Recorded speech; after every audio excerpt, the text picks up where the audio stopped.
Hi, it looks like I am live everywhere. Welcome to this week's Q&A. I haven't seen any questions, which is fine. If anyone pops on and asks anything, I am happy to answer any questions you may have.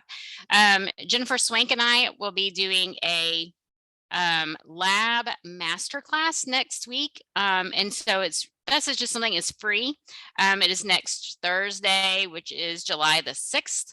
And it's just a really great way to learn about your lab work. So I thought today would be a good time to go over some basic labs. So a lot of times clients will come to us and they will bring their labs from their doctor, from their annual physical, and everything looks okay. Everything's in range. Maybe one or two markers are a little bit out of range. And we start going through it and we identify some different things. It looks like my camera's falling over.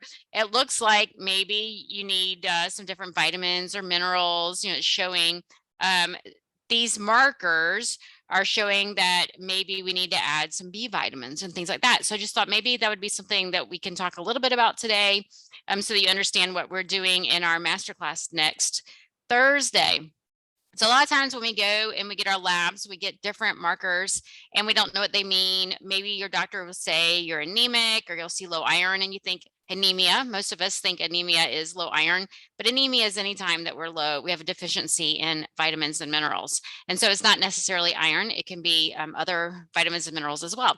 We need all sorts of substances just to get the iron into the cells. And so it could all be connected too. So maybe the iron's low, but that maybe is low because you're lacking some protein, you're lacking some amino acids, or you're lacking some other carriers, some cofactors that are needed to help carry the blood and move it into the cells. And so that's one of the things that we like to look at.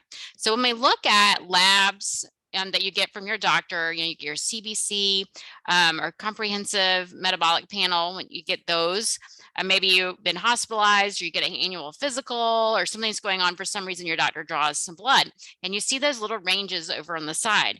Well, that range is what is normal in your area. So if you compare your blood work to someone else that you know that lives on the other side of the country, their ranges are going to be slightly different, because what's normal where they live may be slightly different from what's normal where you live. So we're here in the deep South. I have a feeling, I haven't studied it, that some of our blood markers are a totally different range than somebody on the West Coast. I should compare my ranges to Jennifer's. I am in Georgia, she's in California. Just because we are in the obesity belt here in Georgia. So when we look at that, that's what's normal. And so I've said it before, I believe 92% of Americans are metabolically unwell. So listen to that again, 92% are metabolically unwell. So 92% are unwell. So that means 92% of the people are not well. And so normal is not well. And so we want to make sure that we are not normal. We would like to be optimal. So what we're going to be talking about next Thursday is what is considered optimal for these different blood markers and what the different blood markers can tell you. So a lot of us have heard about iron. We know what iron is, and hemoglobin, and we have different ranges for that. Maybe you see RDW and you don't know what that means, or transferrin saturation. What the heck is that? So we'll be talking about things like that. And then we'll also be talking about ways to determine different deficiencies as well. And so let me bring up some notes here. So I have some things to talk about. I wanted to talk about some of these. So a lot of these, one of the things that you see on a regular annual blood work is your TSH. And so a lot of us are here because we have thyroid antibodies or autoimmune thyroid condition. That was me. And the only thing that's on your annual blood work is the TSH, and that is thyroid stimulating hormone. So that's telling you that your pituitary gland is stimulating your thyroid to produce some hormones. And so a lot of times doctors will see that and they'll say, oh, your TSH is high. That means the pituitary keeps telling the thyroid you need to produce more and more hormone. You're not producing enough hormone. So your doctor says, hey, you're not producing enough thyroid hormone, and they give you Synthroid or something to help raise your thyroid hormone. They give you thyroid hormones. So the problem is, it's not what the thyroid was doing. Your thyroid could have been producing enough thyroid hormone, but maybe that's not getting into the cells. Maybe it's not getting converted into the active form of the thyroid hormone. Maybe you have thyroid resistance, the receptor resistance. And so the thyroid hormone is not getting into the cells. Maybe there's something wrong in the feedback loop. So your pituitary gland is sensing that the thyroid's not producing enough, but really it's something wrong in that feedback loop. Or maybe it's the pituitary gland. So there's so many different things that we have to look at. So that when the TSH is not in range, we need to look at other thyroid markers before we go on medication. So I have clients that have been on medication for 16, 17 years, all because they had elevated TSH. They were put on hormone and they've always been on it. They don't even know why.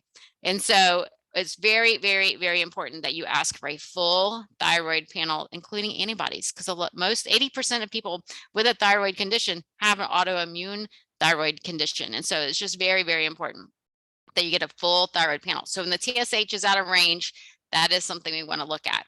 So when you have a deficiency in vitamin A, that can increase the size of the thyroid and affect your thyroid's ability to work. It can cause swelling and things like that.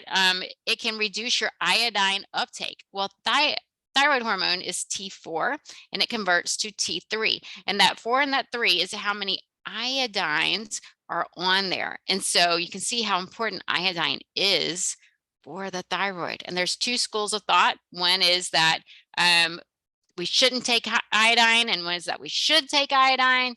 So for me, I get mine through sea vegetables. I don't take iodine as a mineral.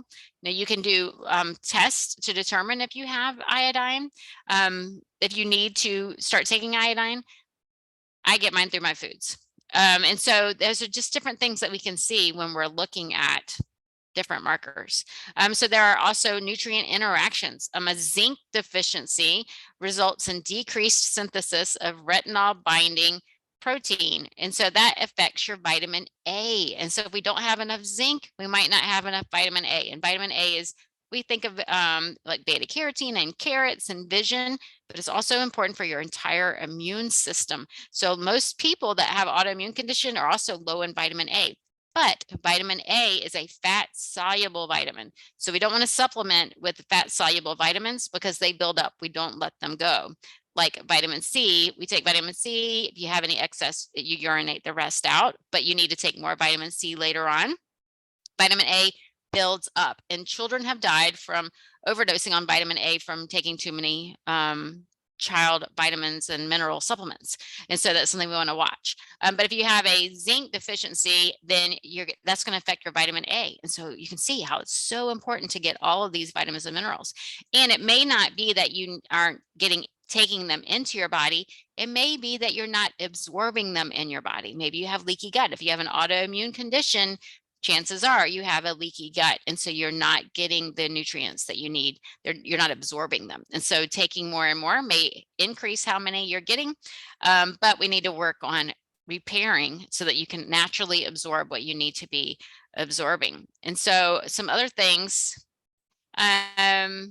we want to look at. So if you have a deficiency in vitamin A, you may have night blindness, have trouble seeing in the dark.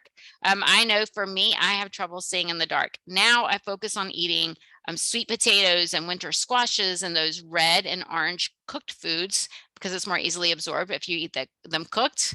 And that has really helped. My vitamin A markers are much better now.